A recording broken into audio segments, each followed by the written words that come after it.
Hello student, Python के इस practical session में हम पाइथन से रिलेटेड जो भी हमने पढ़ा है, जो अभी वीडियोस में देखा है, उसे हम यहाँ पर इम्प्लीमेंट करके देखेंगे। इसके पहले हमने जब आपको कल लास्ट टाइम बताया था, तो हमने लास्ट वीडियो में प्रॉम्प्ट के साथ आपको एक सिंपल कमांड चला के दिखाई थी।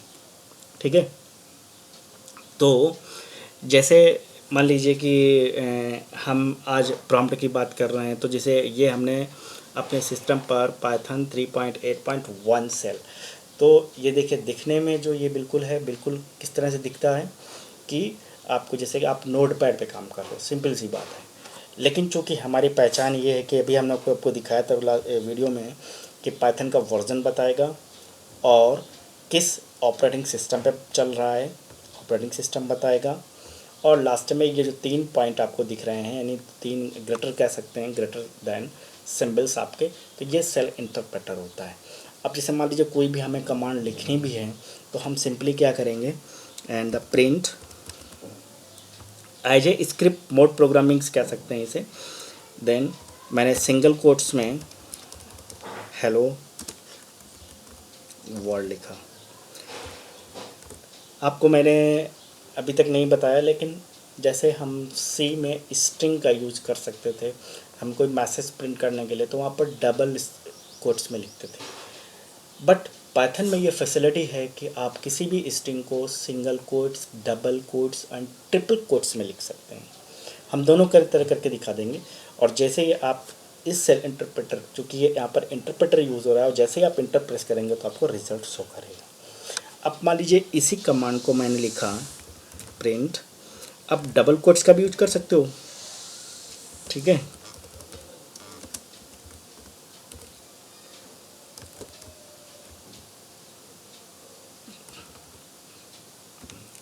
ओके, देखिए सो सेम आउटपुट। ठीक, अब ट्रिपल कोट्स का भी आप यूज कर सकते हो। कैसे? ट्रिपल कोट्स का वैसे मल्टी लाइन में अगर हमें लिखना होता है तो हम ट्रिपल कोट्स का यूज करते हैं। सो हम एक तो सिंपल तरीका आपको ये बता दे रहे हैं कि आप ऐसे भी लिख सकते हैं,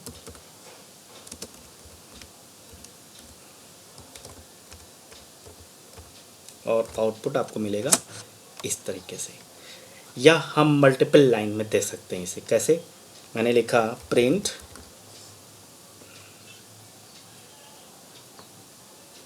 और यहाँ पर मैंने ट्रिपल कोट्स लगाए, फिर यहाँ पर मैंने लिखा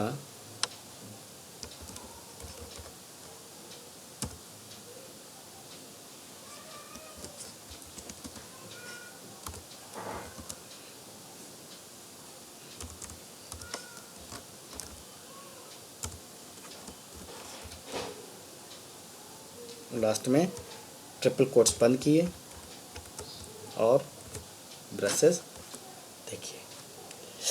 ठीक है, तो ये चीज़ यहाँ पर आप हमने जिस क्रम में उसे रखा, वैसे तो आप चाहे तो आप इसे इंडेंटेशंस जैसे आप बनाना चाहें वैसे बना सकते हैं। चूँकि प्रिंट कमांड में इंडेंटेशंस का कोई वैल्यू नहीं है यहाँ पर, चूँकि मैं ट्रिपल कोट्स का इस्तेमाल किया। लेकिन अगर इसे डबल कोट्स में होता तो एरर फायर कर देता। ठीक है, सिंगल कोट्स में होता तो भी एरर फायर करने की संभावना थी। तो हमने सिंपल एक स्ट्रिंग को 3 अलग अलग तरीके से हमने सिंगल कोट्स में भी करके देखा, डबल कोट्स में भी करके देखा, और ट्रिपल कोट्स में भी करके देखा। ठीक है, नेम। अब बात आती है कि हम सबसे पहले जो सबसे छोटी चीज़ होती है, अभी हमने आपको बताया था कि आइडेंटिफायर्स मतलब वो नेम्स होते हैं, वो नेम जैसे आपके घर में आपका अपना एक नेम है, बिकॉज ऑफ कि आपको आइडेंटिफाई करने के लिए। ऐसा तो नहीं होता कि आपके घर में एक ही नेम के 2 सेम हों। तो क्या है कि मान लीजिए अगर आपको मॉम और डैड को कॉल करना है, बुलाना है, तो अगर किसी में घर में अगर एक ही नेम के 2 बच्चे हैं, तो क्या है कि जैसे वो एक को बुलाएंगे तो दूसरा भी उसको, क्योंकि उसको ये मालूम है, कन्फ्यूज़ रहेगा।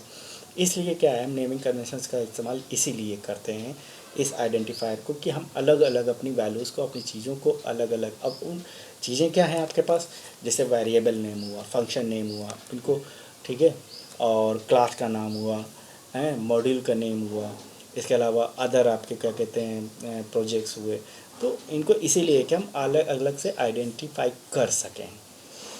तो जैसे मैंने मान लीजिए एक आइडेंटिफाइड नेम ले लिया, और ए को मैंने दे दिया वैल्यू 10, और बी